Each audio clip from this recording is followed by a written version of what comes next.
বাংলাদেশিসহ ১৯১ বন্দীকে নিজ দেশে ফেরত পাঠাল মালয়েশিয়া। মালয়েশিয়ায় বাংলাদেশি যুবক অপহরণ, ৩ জনের বিরুদ্ধে অভিযোগ গঠন। বিস্তারিত জানতে ভিডিওটির শেষ পর্যন্ত দেখুন।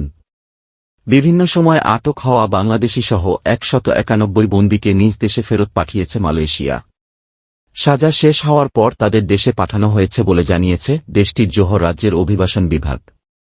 রাজ্যের অভিবাসন বিভাগ ৫ জুলাই এক বিবৃতিতে জানায়, পেকান নেনাস অভিবাসন বিভাগের বন্দিশিবির থেকে ২ এবং ৪ জুলাই পর্যন্ত সরাসরি কুয়ালালামপুর আন্তর্জাতিক বিমানবন্দর KLIA-1 এবং স্টুলাং লাউট ফেরি টার্মিনালের মাধ্যমে ৯৫ জন ইন্দোনেশিয়ান, ৮৪ জন মিয়ানমারের এবং ১২ বাংলাদেশি বন্দীকে নিজ দেশে ফেরত পাঠানো হয়েছে।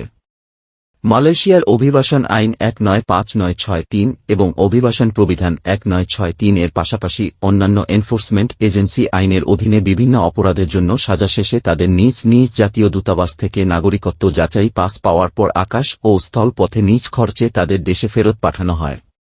সেই সঙ্গে তারা যেন ফের মালয়েশিয়ায় প্রবেশে করতে না পারে সেজন্য তাদেরকে করা হয় কালো তালিকাভুক্ত।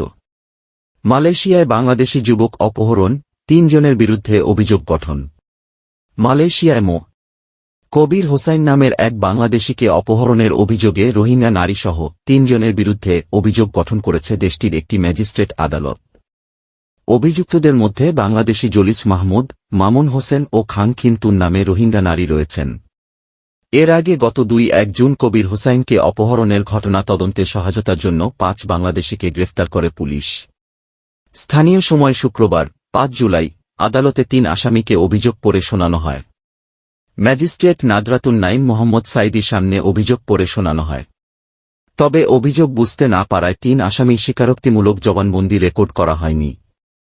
ম্যাজিস্ট্রেট বাংলাদেশি ও মিয়ানমারের দোভাষীদের উপস্থিতি এবং মামলার পুনঃশুনানির জন্য আগামী ১৬ জুলাই দিন ধার্য করেছেন। অভিযুক্ত ৩ জনের বিরুদ্ধে ১৯৬১ সালের অপহরণ আইনের ৩(১) ধারায় অপরাধ করার অভিযোগ আনা হয়েছে, যেখানে দোষী সাব্যস্ত হলে ৩০ থেকে ৪০ বছরের কারাদণ্ডে দণ্ডিত হতে পারেন। আদালত সূত্রে জানা গেছে, জনতথ্য ও গোয়েন্দা তথ্যের ভিত্তিতে গত ২১ জুন সেলাঙ্গরের শাহ আলম এলাকায় অভিযান চালিয়ে ২০ থেকে ৩-৫ বছর বয়সী ৫ বাংলাদেশিকে গ্রেফতার করা হয়। গত ২১ জুন সন্ধ্যা ৬টার দিকে শহরের মে ব্যাংক কাউন্টার এলাকায় মো.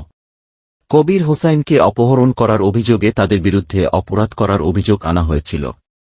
এদিকে নতুন করে কাজের সন্ধানে আসা ভুক্তভোগী মো. কবির হোসাইন নিরাপদে রয়েছে বলে জানা গেছে।